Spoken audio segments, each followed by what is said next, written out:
Welcome to the Tech Egg. Don't get scrambled. Enjoy the video. In this video, I will explain how to make tomato soup premix at home step by step.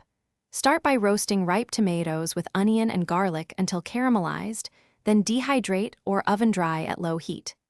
Grind the dried pieces to a fine powder, blend with bouillon, salt, and optional herbs, then test seasoning. Pack into airtight jars and label with date for easy, shelf-stable soup readiness. Gather fresh tomatoes, 1 onion, a few garlic cloves, bouillon powder, kosher salt, dried basil, and optional sugar or citric acid. Choose quantities based on how many cups of premix you want, keeping ratios consistent for repeatable results. Wash and core tomatoes, peel if desired, and chop uniformly so they dry evenly. Pre-measuring spices makes blending fast and keeps each batch tasting the same. If you are finding this helpful, please subscribe and like the channel so I can keep sharing practical recipes. Quick recommendation: life's too short for cheap socks, so I humorously suggest darn tough for long days in the kitchen with a lifetime warranty.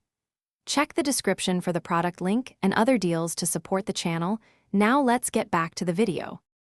Roast chopped tomatoes, onion, and garlic at high heat until caramelized to intensify sweetness and depth.